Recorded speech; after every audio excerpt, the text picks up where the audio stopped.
എല്ലാവർക്കും നമസ്കാരം. ഇന്നത്തെ പത്രവിശേഷത്തിലേക്ക് സ്വാഗതം. നല്ലൊരു ദിവസം ആശംസിക്കുകയാണ് എല്ലാവർക്കും. ഇന്നത്തെ ദിവസത്തിന്റെ പ്രാധാന്യം, ഇന്ന് ലോക നാടക ദിനമാണ്. ഞാൻ ഇന്ന് ഈ പത്രവിശേഷത്തിൽ നിങ്ങളോട് ആദ്യമായി പങ്കുവെക്കാൻ പോകുന്നൊരു കാര്യം നാടകം കളിക്കുന്ന ചിലരെ കുറിച്ചാണ്. ഏറ്റവും ആദ്യം ഇന്നലെ മുതൽ തുടങ്ങിയതാണ്. ഇന്നത്തെ പത്രങ്ങളിൽ മുഴുവൻ കാണുന്നത് നമ്മുടെ ചീഫ് സെക്രട്ടറി ശാരദ മുരളീധരനെതിരെ എന്താ പറയാ, അവരുടെ കറുപ്പ് നിറത്തെ അധിക്ഷേപിച്ചുകൊണ്ടുള്ള ഒരു പരാമർശം ആരോ നടത്തിയത്രേ. ഇന്നിറങ്ങിയ പത്രങ്ങൾ മുഴുവനും, ഞാനിതാ ആദ്യം മലയാള മനോരമയിലെ ഒരു ഫ്രണ്ട് പേജ് എന്ന് പറയുന്നത് നമ്മുടെ എവിടെയാണ്, വയനാട്ടിലെ ദുരന്ത ബാധിത പ്രദേശത്ത് ജൂലൈയിലാണ് ദുരന്തം നടക്കുന്നത്. August, September, October, November, December, ജനുവരി, ഫെബ്രുവരി, മാർച്ച് 8 മാസത്തിന് ശേഷം നിങ്ങൾ ആലോചിച്ച് നോക്കണം. വയനാട്ടിൽ ദുരന്തം നടന്നിട്ട് ഒരുപക്ഷെ കേരള ചരിത്രത്തിൽ ഇന്ന് വരെ ഉണ്ടാവാത്ത രീതിയിലുള്ള ഏറ്റവും വലിയൊരു മഹാദുരന്തം ഉണ്ടായിട്ട് 1000-ഓളം കുടുംബങ്ങൾ അവരുടെ വീടുകളൊക്കെ നഷ്ടപ്പെട്ടിട്ട് 8 മാസം കഴിഞ്ഞിട്ടാണ് ഇപ്പോൾ അവരുടെ ടൗൺഷിപ്പിന് അവർക്ക് വേണ്ടി നിർമ്മിക്കുന്ന വീടുകൾക്ക് തറക്കല്ലിടാൻ വേണ്ടി പോകുന്നത്. ഇന്ന് വൈകിട്ടാണ്, 8 മാസത്തിന് ശേഷം. എന്തുകൊണ്ട്? കേന്ദ്രം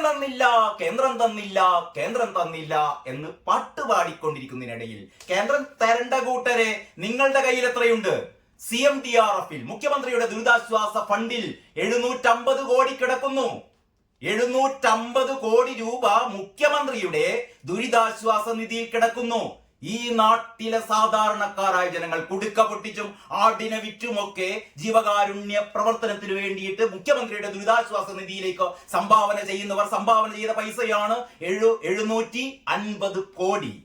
ഇനി മാത്രമല്ല, NDRF-ൽ നിന്ന് കേന്ദ്രം 2 തവണയായിട്ട് 250-ഉം 150-ഉം കോടി, ഏതാണ്ട് 400, അത് കഴിഞ്ഞിട്ട് ഈ ഡെബ്രിസ് ഒക്കെ നീക്കം ചെയ്യാൻ വേണ്ടിയിട്ട്, അവശിഷ്ടങ്ങൾ നീക്കം ചെയ്യാൻ വേണ്ടിയിട്ട് വേറെ 36 കോടിയും, ഏതാണ്ട് ഒരു 400 ചില്ലാൻ കോടി രൂപ കേന്ദ്രത്തിന്റെ സഹായം. അതുകൂടാതെ 530 കോടി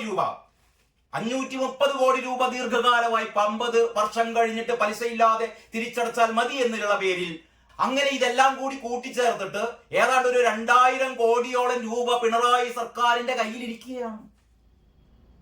കാശില്ലാത്തോണ്ടല്ല, മാത്രമല്ല ഏറ്റവും വലിയ രസം എന്ന് പറയുന്നത്, ഏതാണ്ട് ഒരു 1000-1200-ഓളം വീടുകൾ ഞങ്ങൾ നിർമ്മിച്ചു തരാമെന്ന് പറഞ്ഞ് ഇവിടുത്തെ സന്നദ്ധ സംഘടനകൾ, ഇവിടുത്തെ മാത്രമല്ല കർണാടക സർക്കാർ സിദ്ധരാമയ്യയുടെ സർക്കാർ പറഞ്ഞു, എത്രയാണ്, 100 വീടുകൾ ഞങ്ങൾ നിർമ്മിച്ചു തരാം. ഡിവൈഎഫ്ഐ പറയുന്നു 100 വീടുകൾ, അതിന് പൈസ കൊടുത്തു. ഡിവൈഎഫ്ഐക്കാർ ആദ്യം തന്നെ 100 വീടുകൾ നിർമ്മിക്കാൻ ആവശ്യമായ പൈസ എന്ന് പറയുന്നത് 20 കോടി രൂപയാണ്. ഒരു വീടിന് ഇപ്പോൾ കണക്കാക്കിയിരിക്കുന്നത് എന്ന് പറഞ്ഞാൽ 20 ലക്ഷം രൂപയാണ്. 20 ലക്ഷം രൂപയാണ് ഒരു വീടിന് കണക്കാക്കിയത്. അങ്ങനെയാണെങ്കിൽ എന്റെ കൂട്ടരെ 402 വീടുകളാണ് അത്ര നിർമ്മിക്കാൻ വേണ്ടി പോകുന്നത്. 402 വീടുകൾ. എന്താ പറയാ, ഗുണഭോക്തൃ ലിസ്റ്റൊക്കെ വെട്ടിച്ചുരുക്കി അവസാനം ഇപ്പോൾ സംസ്ഥാന സർക്കാർ ഇവർക്ക് വെച്ചു കൊടുക്കാൻ പോകുന്നത് 402 വീടുകളാണ്. 402 വീടുകൾ നിർമ്മിക്കാൻ എത്ര പൈസ ചെലവാകും? ഒന്ന് കണക്കെടുത്ത് കൂട്ടി നോക്കോ. 402 വീടുകൾ നിർമ്മിക്കാൻ എത്ര പൈസയാണ് പിണറായി സർക്കാരിന് ചെലവാകാൻ പോകുന്നത്? ഒരു വീടിന് 20 ലക്ഷം എന്ന് പറഞ്ഞാൽ ഏതാണ്ട് 80 കോടി രൂപ. 80 കോടി രൂപ മതി ഈ 402 പേർക്ക് വീട് നിർമ്മിച്ചു കൊടുക്കാൻ. സത്യം പറഞ്ഞാൽ ഈ 80 കോടിയും വേണ്ട. ഇതെല്ലാം ഇവിടുത്തെ എന്താ പറയാ, വിവിധ സംഘടനകൾ, വിവിധ രാഷ്ട്രീയ സംഘടനകൾ, വിവിധ സാമൂഹ്യ സംഘടനകൾ, വിവിധ സാമുദായിക സംഘടനകൾ എല്ലാവരും കൊടുക്കാമെന്ന് വാഗ്ദാനം ചെയ്ത 1000-ലേറെ വീടുകൾ. ഇതിലൊന്നും ഞങ്ങൾക്ക് ഇതിനെ കുറിച്ചൊന്നും പിണറായി വിജയൻ ഇതുവരെ ചർച്ച ചെയ്തിട്ടില്ല. ആകെ ഡിവൈഎഫ്ഐയുടെ കയ്യിൽ നിന്ന് 20 കോടി വാങ്ങി. ഡിവൈഎഫ്ഐക്കാരുടെ കയ്യിൽ നിന്ന് അവരുടെ ആക്രിപേർക്ക് വിറ്റുമൊക്കെ അവരുണ്ടാക്കി 20 കോടി രൂപ. നല്ലത് തന്നെ. ആ തുക പിണറായി വിജയൻ വാങ്ങി. അതല്ലാതെ സിദ്ധരാമയ്യ തരാമെന്ന് പറഞ്ഞ വാഗ്ദാനം ചെയ്ത 100 വീടുകൾ എന്ന് പറയുന്ന കർണാടകയുടെ വാഗ്ദാനം, അത് കഴിഞ്ഞ് KCBCയുടെ വാഗ്ദാനം, കോൺഗ്രസിന്റെ വാഗ്ദാനം, ഇവിടുത്തെ മറ്റ് പ്രസ്ഥാനങ്ങളുടെ വാഗ്ദാനങ്ങൾ, ഇതൊന്നും സ്വീകരിച്ചിട്ടില്ല. കാരണം ഇവർക്ക് എന്താണ് പറയുക, ഇത് ULCCക്ക് ഏർപ്പെടുത്തി കൊടുത്തിട്ട് ഇതിന്റെ നിർമ്മാണ ചുമതല മുഴുവനും ഊരാളുങ്കൽ സർവീസ് സൊസൈറ്റിക്ക്, ഊരാളുങ്കൽ ലേബർ സൊസൈറ്റിക്ക് കൊടുത്തിട്ട് ഇതിൽ നിന്ന് കമ്മീഷൻ അടിക്കണം. ഇതാണ് പറയുന്നത് പിണറായി സർക്കാർ കേരളത്തിൽ ദുരന്തങ്ങൾ വിറ്റ് കാശാക്കുന്ന സർക്കാരാണ് എന്ന്. ദുരന്തങ്ങൾ വിറ്റ് കാശാക്കുന്ന. വയനാട് ദുരന്തമുണ്ടായപ്പോൾ ഏറ്റവും അധികം ആഹ്ലാദിച്ചത് പക്ഷേ പിണറായി വിജയന് സിംഗിടികളുമായിരിക്കും. എങ്ങനെ പൈസ അടിച്ചു മാറ്റാം, അതാണ് നമ്മൾ കാണുന്നത്. നിങ്ങളൊന്ന് പറഞ്ഞോട്ടെ. അതായത് ഇപ്പോഴും പറയുന്നു കേന്ദ്രം തന്നിട്ടില്ല എന്ന്.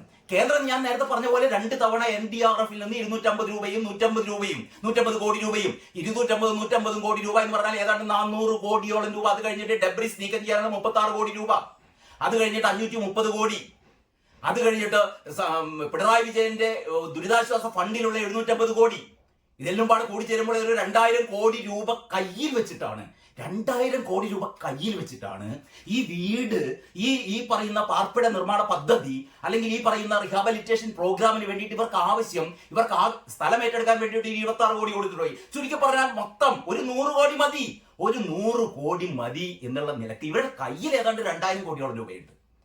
ഈ 2000 കോടി രൂപയോളം കയ്യിൽ വെച്ചിട്ടാണ് വീണ്ടും കേന്ദ്രം തന്നില്ല എന്ന് പാട്ടുപാടിയിട്ട് 8 മാസത്തിന് ശേഷം, ഞാൻ പറയുന്നു ഇന്ന് ലോക നാടക ദിനമാണ്, പിണറായി വിജയൻ കളിക്കുന്ന ഏറ്റവും വലിയ നാടക പ്രഹസനം ജനങ്ങൾക്ക് മുമ്പിൽ നാടകം കളിക്കുകയാണ് പിണറായി വിജയൻ.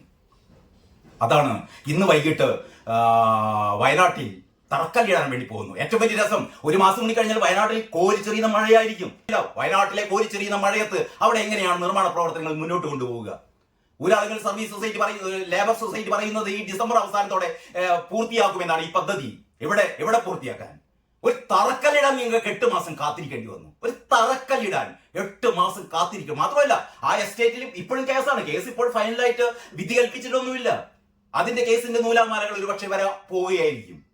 ഇതിന്റെ കൂടെയാണ് സന്നദ്ധ സംഘടനകൾ സർക്കാരിൽ വിശ്വാസമില്ലാതെ ഞങ്ങൾ നിർമ്മിച്ചതെന്ന് പറഞ്ഞിട്ട് വേണ്ട നിങ്ങളുടെ വീട് വേണ്ട എന്ന് പിണറായി പറയുമ്പോൾ മുസ്ലിം ലീഗ് ഉൾപ്പെടെയുള്ള സംഘടനകൾ ഇപ്പോൾ KPCCയും അതിനുവേണ്ടി ആലോചിച്ചുകൊണ്ടിരിക്കുകയാണ് എന്ന് പറയാൻ സ്വന്തം നിലക്ക് സ്ഥലം വാങ്ങി വീട് നിർമ്മിച്ചുകൊണ്ടിരിക്കുകയാണ്. ലീഗൊക്കെ എങ്ങനെയാണ് ചെയ്യുന്നത്? മുസ്ലിം ലീഗൊക്കെ സ്വന്തം നിലക്ക് വീട് നിർമ്മിച്ചുകൊണ്ടിരിക്കുകയാണ്. അപ്പോൾ ഈ പറയുന്ന അവിടുത്തെ ഈ ദുരന്ത ബാധിതർക്ക്, ഈ ടൗൺഷിപ്പിൽ വീട് വേണ്ടാത്തവർക്ക് 15 ലക്ഷം രൂപ കൊടുക്കാമെന്ന് പറഞ്ഞാൽ അതും വാങ്ങി പോകുന്ന കുറെ ആൾക്കാരുണ്ട്. ഇത് പറഞ്ഞാൽ സർക്കാരിൽ നിന്ന് 15 ലക്ഷം മതി, നിങ്ങളുടെ ചോർന്നൊലിക്കാൻ പോകുന്ന വീടുകളൊന്നും ഞങ്ങൾക്ക് വേണ്ട, ഞാൻ ചോർന്നൊലിക്കാൻ പോകുന്നു എന്ന് പറയുന്നത് വെറുതെ ദുഷ്ടലാക്കൂടെ പറയുന്നതെന്നല്ല. പുത്തുമലയിൽ നമ്മൾ കണ്ടതാണ്. പുത്തുമലയിൽ ഉണ്ടാക്കി കൊടുത്ത വീടുകളൊക്കെ 2 വർഷത്തിനുള്ളിൽ ചോർന്നൊലിക്കാൻ തുടങ്ങിയ വീടുകളാണ്. കഴിഞ്ഞ നമ്മുടെ ന്യൂസ് ചാനലുകളിലൊക്കെ നമ്മൾ കണ്ടു പുത്തുമലയിൽ സംഭവിച്ചത്, സർക്കാർ കെട്ടിക്കൊടുത്ത വീടുകൾ. അതേപോലെ വീടുകളായിരിക്കാമെന്ന് നമുക്ക് എന്ന് ഭീതി കൊണ്ടാവാം ഇവർ സർക്കാരിന്റെ 20 ലക്ഷത്തിന്റെ വീടൊന്നും ഞങ്ങൾക്ക് വേണ്ട, ഞങ്ങൾക്ക് 15 ലക്ഷം കിട്ടിയാൽ മതി. ഈ 15 ലക്ഷം വാങ്ങി പോകുന്നവർക്ക് ഇവിടുത്തെ സന്നദ്ധ സംഘടനകൾ വീടുണ്ടാക്കി കൊടുക്കുന്നു. അവർക്ക് അവരുടെ ജീവിതം കരുപ്പിടിപ്പിക്കാൻ വേണ്ടിയിട്ട് അവർക്ക് ആ 15 ലക്ഷം ഉപയോഗിക്കാം. പക്ഷേ ഈ സർക്കാരിന്റെ 20 ലക്ഷം രൂപ എന്ന് പറയുന്ന ചെലവാക്കി നിർമ്മിക്കാൻ പോകുന്നത് പറയുന്ന ആ വീട് എത്രമാത്രം വാസയോഗ്യമായിരിക്കും? അല്ലെങ്കിൽ 20 ലക്ഷം രൂപ വേണം 1000 സ്ക്വയർ ഫീറ്റുള്ള ഒരു വീട് നിർമ്മിക്കാൻ? ഒരു 2 മുറിയും ഒരു അടുക്കളയും ഉള്ള ഒരു കൊച്ചു വീട്, ഇതാണ് ഇവർക്ക് വേണ്ടി നിർമ്മിച്ചു കൊടുക്കാൻ വേണ്ടി പോകുന്നത്. 20 ലക്ഷം രൂപ ചെലവാക്കിക്കൊണ്ട് ഈ പറയുന്ന 402 പേർക്ക് വീട് നിർമ്മിച്ചു കൊടുക്കുമ്പോൾ ആകെ സർക്കാർ ചെലവാക്കാൻ പോകുന്ന തുക 80 കോടി. ഈ 80 കോടിയിൽ 20 കോടി ഡിവൈഎഫ്ഐയിൽ നിന്ന് വാങ്ങിക്കഴിഞ്ഞു. സർക്കാർ ഒരു ചില്ലി കാശ് സർക്കാർ ചെലവാക്കണ്ട. ഇത് മുഴുവൻ ഇവിടുത്തെ സന്നദ്ധ സംഘടനകൾ ചെലവാക്കാമെന്ന് പറഞ്ഞ പാർപ്പിട നിർമ്മാണ പദ്ധതിയാണ്. പിന്നീട് എന്തിനാണ് സർക്കാർ ഇത്രയും കാലം കാത്തിരുന്നത്? കയ്യിൽ ഇത്രയും കോടിക്കണക്കിന് രൂപ വെച്ചത്. അതാണ് ഞാൻ നേരത്തെ പറഞ്ഞത്.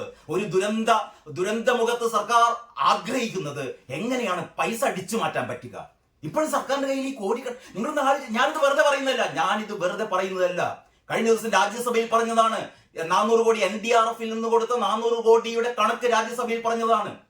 അത് കഴിഞ്ഞ് 530 കോടി രൂപ 50 വർഷത്തേക്കുള്ള പലിശരഹിത വായ്പ.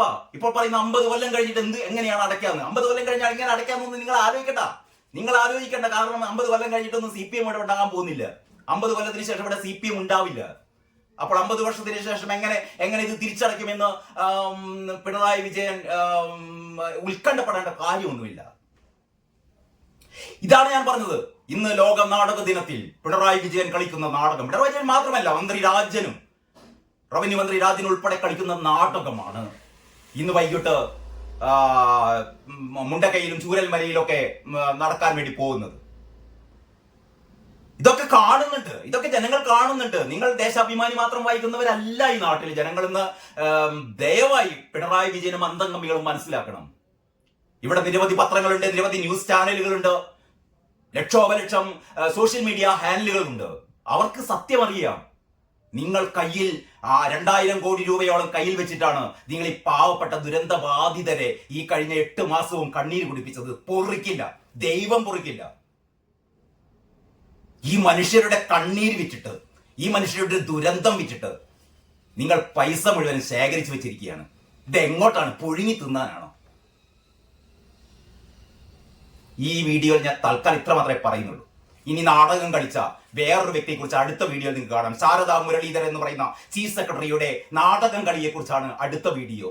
അതിലേക്ക് കടക്കുന്നതിന് മുമ്പ് ഏതായാലും ഈ ആദ്യത്തെ വീഡിയോ ഞാൻ ഇവിടെ വെച്ച് അവസാനിപ്പിക്കുകയാണ്. എല്ലാവർക്കും നന്ദി, നമസ്കാരം.